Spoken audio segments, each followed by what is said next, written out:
नमस्कार, मैं हूं ब्रिज द्विवेदी। एनर्जी मीटर में आप सभी का स्वागत है।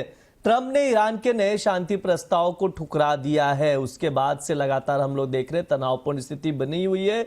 ब्रेंट क्रूड सीधे उछलकर $105 पर ट्रेड कर रहा है। आज अपसाइड मूवमेंट देखने को मिल रहा है घरेलू बाजार में भी, ब्रेंट क्रूड में भी, WTI क्रूड में भी। WTI क्रूड देखे तो $99 पर इस वक्त ट्रेड कर रहा है। घरेलू बाजार पर अगर नजर डालें इस वक्त क्रूड के भाव पर तो 9,425 का भाव चल रहा है। लगभग 4.5% का अपसाइड मूवमेंट घरेलू बाजार में भी देखने को मिल रहा है। ऐसे में क्या क्रूड को डिप में बाय किया जा सकता है, ट्रेडर्स क्या रणनीति बनाए, ये समझने की कोशिश करेंगे। साथ ही नेचुरल गैस पर भी बातचीत की जाएगी। नेचुरल गैस आज 2% से ज्यादा उछल चुका है, 267 का भाव चल रहा है। क्या नेचुरल गैस में यहां से और तेजी देखने को मिलेगी, इस पर भी चर्चा करेंगे। हमारे साथ जुड़ रहे हैं खास मेहमान पृथ्वी फिनमार्ट के डायरेक्टर और कमोडिटी एंड करेंसी के research head Manoj Jain ji. Manoj sir, स्वागत है आपका द बोनस में। नमस्कार जी। सर, जिस तरह से कोशिशें की जा रही हैं अमेरिका और ईरान की तरफ से, बीच बीच में प्रस्ताव लाए जा रहे हैं। अमेरिका पहले प्रस्ताव दे रहा है, फिर ईरान भी दे रहा है, फिर बातचीत आगे नहीं बढ़ पा रही, ठुकरा दिया जा रहा है।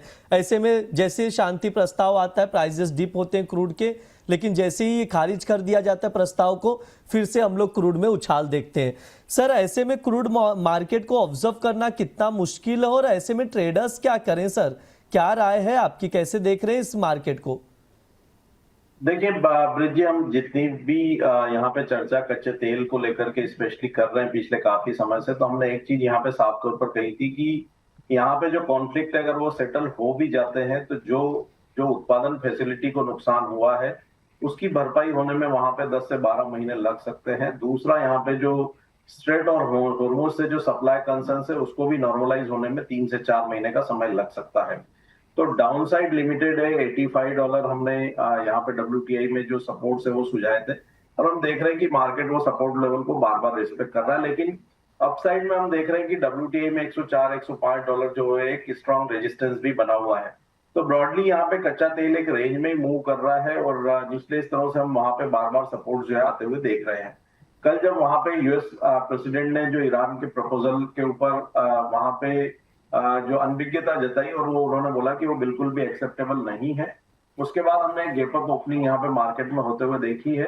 WTI में हमारा मानना है कि 9660 से 9800 का जो जोन है वो एक स्ट्रॉन्ग रेजिस्टेंस जोन है। लॉन्ग की पोजीशन हो तो मुनाफा वसूली करना चाहिए।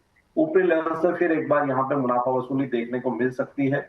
अगर यहाँ पे इंट्राडे में किसी को रणनीति बनानी है तो 9300 की जो पुट ऑप्शन है कच्चे तेल की मे मंथ की, वहां पे बाइंग की जा सकती है। 200 के स्तर मिले तो स्टॉप लॉस वहां पे जो रखना है वो 120 का रखना है। लक्ष्य 350 तक के रखे जा सकते हैं। ये स्पेसिफिकली यहाँ पे 1 से 2 दिन के लिए ही कॉल रहेगी, और स्टॉप लॉस के साथ ही करें। ओवरऑल ट्रेंड पॉजिटिव है और वो रेंज बाउंड ही यहाँ पे नजर आता है। ब्रिज ठीक है, ये सर की राय है। क्रूड ऑयल को लेकर 9,300 का पुट लॉन्ग करके चल सकते हैं 200 पर, 350 तक के टारगेट के लिए 120 का स्टॉप लॉस लगाएं। ये मनोज सर की राय है क्रूड ऑयल को लेकर।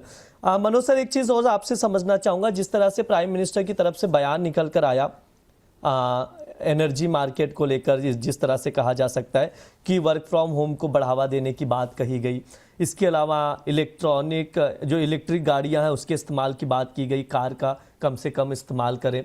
मतलब इनडायरेक्टली जो ऑयल है, कहीं ये वैसा कुछ संकेत तो नहीं मिल रहा है सर बड़े ऑयल क्राइसिस का? देखिए, क्राइसिस तो यहाँ पे है ही। हम देख रहे हैं कि जब से जो यूएस और ईरान के बीच में वॉर की शुरुआत हुई थी, उसके बाद से हमने देखा है कि क्राइसिस जो है वो लगातार बना हुआ है। कच्चे तेल की कीमतें रिकॉर्ड स्तरों पर पहुंचती हुई नजर आई थी, और भारत यहाँ पे सबसे बड़ा इंपोर्टर है। हम लगभग 85% जो है हमारी जो खपत है उसका हम इंपोर्ट करते हैं। तो उसी चीज के मद्देनजर और यहाँ पे हायर इंपोर्ट बिल्स के मद्देनजर जो है इस तरह की वहां पे जो रिक्वेस्ट है वो प्रधानमंत्री जी की ओर से की गई। तो क्राइसिस यहाँ पे केवल भारत में ही नहीं है, पूरी दुनिया में है, और इसीलिए जो एनर्जी सिक्योरिटी की बार बार वहां बात की जा रही है।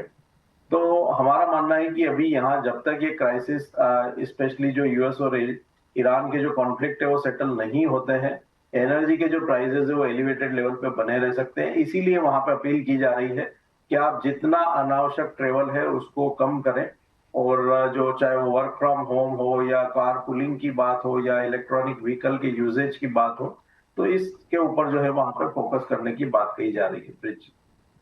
सर एक चीज और सवाल था, जिस तरह का सिनारियो नजर आ रहा है, क्या यहाँ से ऐसा कोई इंडिकेशन मिल रहा है चाहे फंडामेंटल हो या टेक्निकल चार्ट पे, कि क्रूड ऑयल एक नया हाई बनाएगा यहाँ से वापस? देखिए, मेरा मानना है कि जब तक WTI $107 के ऊपर यहाँ पे सस्टेनेबल क्लोजिंग नहीं देता है वीकली बेसिस पे, मुझे लगता है कि 85 से 107 का जो रेंज है वो बना रह सकता है। अभी ऐसी कोई पॉसिबिलिटी नजर नहीं आ रही कि यहाँ पे मार्केट नए हाईज की ओर बढ़ते हुए नजर आए, क्योंकि हम दूसरी तरफ यहाँ पे यूक्रेन और रशिया के जो कॉन्फ्लिक्ट है उसको सेटल होते हुए देख रहे हैं। यूएस प्रेसिडेंट का इसी महीने चाइना विजिट है और चाइना यहाँ पे एनर्जी का यूएस के बाद दूसरा बड़ा कंज्यूमर है वर्ल्ड का। तो कहीं ना कहीं इन सारी चीजों के मद्देनजर अभी यहाँ लगता नहीं है कि कच्चा तेल जो नए हाईज की ओर बढ़ता हुआ नजर आएगा। हमारा मानना है कि यूएस प्रेसिडेंट की चाइनीज विजिट के बाद कुछ न कुछ यहाँ पे जो डेवलपमेंट है वो यूएस ईरान जो वॉर के सेटल होने के भी जो है नजर आते नजर आएंगे, और कहीं ना कहीं ये वॉर जो है वो डिस्प्यूट जो है वो सेटल होते हुए नजर आएंगे। तो अभी नए हाईज के जैसी पॉसिबिलिटी नहीं है, लेकिन $107 तक जरूर कीमतें एक बार जा सकती। ठीक है, ये सर की राय है क्रूड ऑयल को लेकर, तो उसके अकॉर्डिंग आप लोग ऑब्जर्व कर सकते हैं और स्ट्रैटेजी बनाकर चल सकते हैं। सर नेचुरल गैस पर भी बातचीत कर लेते हैं। आज सर 2.5% चढ़ा हुआ है नेचुरल गैस, 267 का भाव चल रहा है। सर कोई स्पेसिफिक रीजन नेचुरल गैस बढ़ने का, और आगे क्या रणनीति, मतलब अब क्या रणनीति बनाई जाए? क्या यहाँ से और तेजी या प्रॉफिट बुकिंग आएगा, डाउन साइड डिप में बाय किया जाए, क्या रणनीति बनाई जाए? और सर रीजन क्या भाव बढ़ने का? देखिए, नेचुरल गैस में हम टेक्निकली काफी समय से बोल रहे थे कि 255 वहां पे एक जो है बड़ा इंपॉर्टेंट लेवल है, और जैसे ही हमने कीमतों को 255 के पार निकलते हुए देखा, एक वहां पे शॉर्ट कवरिंग भी नजर आई और एक बार्गेन बाइंग भी देखने को मिली। कीमतों में मजबूती आज इसलिए देखने को मिल रही है क्योंकि जो यूएस और ईरान के कॉन्फ्लिक्ट है वो फिर एक बार बढ़ते हुए नजर आ रहे हैं। तो यहाँ पे जो यूएस के जो इन्वेंट्री के डेटा आए थे गत सप्ताह, वो भी उम्मीद से कम थे, मतलब वहां पे जो स्टोरेज है उसमें कम बढ़त देखने को मिली थी। तो ये सारे फंडामेंटल रीजन के चलते हम देख रहे हैं कि वहां पे कीमतें फिर एक बार मजबूती दिखा रही है। हमारा मानना है कि इंटरनेशनल मार्केट में कीमतें फिर एक बार $3 तक के जो स्तर है वो टेस्ट कर सकती है, और भारतीय बाजारों में यहाँ पे 288 से 300 तक के जो स्तर है वो शॉर्ट टर्म में देखने को मिल सकते हैं।